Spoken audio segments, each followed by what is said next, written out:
I'm in the Pursuing Perfection plan and the project because my father was diagnosed with chronic congestive heart failure and diabetes. And as a family, we're a family of 7. I'm the oldest of 5 children.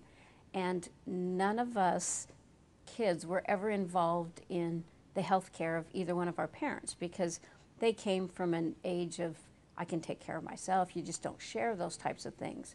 Well, once we found out that he was going to be in this project and in this focus group, or whatever you want to call it, then the questions started coming from us kids. Well, what's it about? What are you doing this for? What's happening? And then we became more and more involved because then we found out about a shared care plan. And he was not computer literate. So then it was, who's going to update this? And so I really became involved by being the person who updated his shared care plan. And when we first put it in, that's when it was like, oh, we didn't know that this happened to you. We didn't know that this happened to you. We didn't know you were afraid of these things. And it just opened up a whole avenue to our family of discussions about blood sugar levels, cholesterol levels. So with 5 of us kids, all just talking about it, not medically, but just, oh, well, what does this mean? And just asking questions.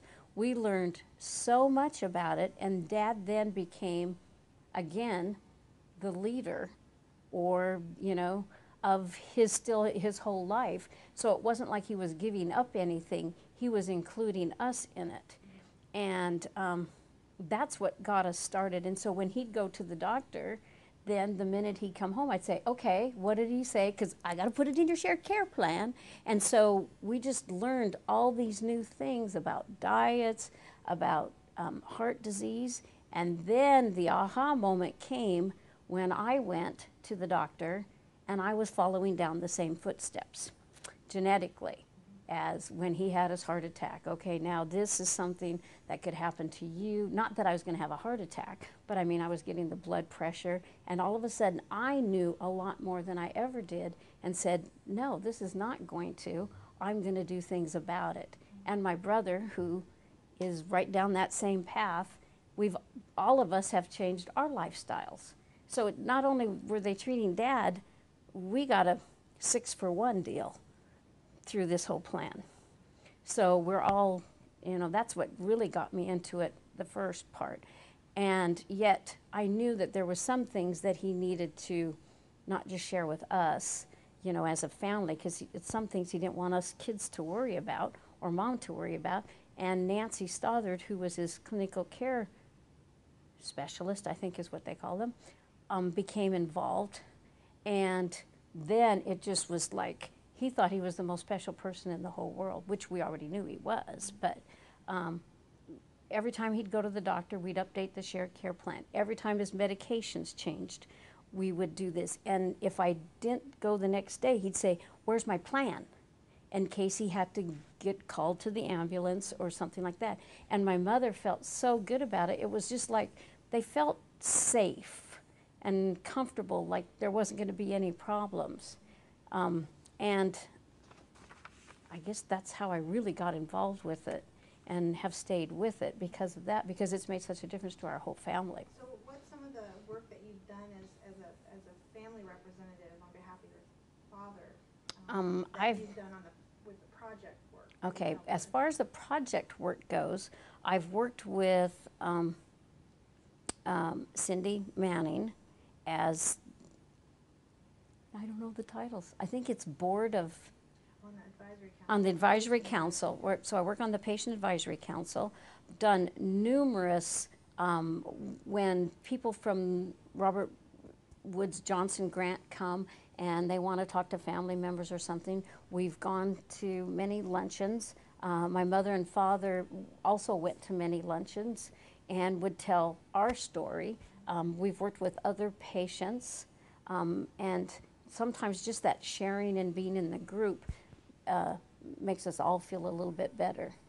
And we've worked with the shared care plan, and I've made probably a lot of suggestions because I was having such difficulty with the shared care plan in navigating it.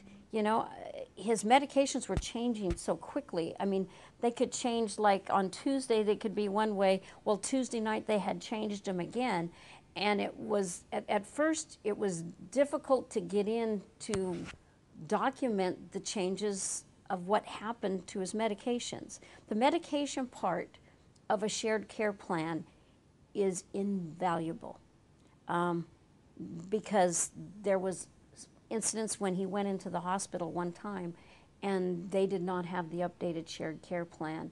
And I had the current shared care plan and printed it out before I went to the hospital. And that then made them realize, okay, this medication is, because sometimes they just didn't check what was on the shared care plan. So I've made a lot of suggestions to the shared care plan about being easy to navigate around, and readable. And so I'm working with the shared care plan with the project now, and Talk about a little bit about how you're taking your condominium area, what you're. oh, starting this ANCAR. You're going to help do some training with people. Right. So- At ANCAR Retirement, my parents, my father passed away on October 26th, but it made such a difference in our family, and there were so many people that lived at ANCAR Retirement. There's about 130 condos there, and it's all for 55 and older people, and the majority of the people are 70 and older. There's 2 or 3 that are also in Pursuing Perfection. So I've approached ANCAR Retirement, went to one of their board meetings, and passed out the booklets of the shared care plan. And out of the booklets that we passed out, 50 individuals took the shared care plan. Right now, they're all putting their information into it. And I think it's because they want to feel not only special, but they want to feel safe, that if the ambulance comes, this is the current one that they're on medications, this is their current, what they want for their life, whether it's a living will, all those things are part of it. And so now we're going to go in January, and we're going to go back, and my family believe so strongly in it that my sisters and myself, and we're going to input the information into the computers for the individuals, so they'll all have a computerized shared care plan, and then we're going to talk with their families so that a family member then can assume the responsibility of updating it. And if nothing else, we're talking to them about how they can update it, if nothing else, on paper. And there's a huge response. I mean, I didn't realize the telephone calls that I'd be getting because of this, but you know, I'd walk in there and there was this jealousy to somewhat, because Dad was being very special, and they thought, well, God, his health care is so much better than ours, and truly his health care is the same. He was just more involved in it than what they are. And so now they just can't wait till they get the shared care plans, so that they'll all be important, like we all should be important anyhow.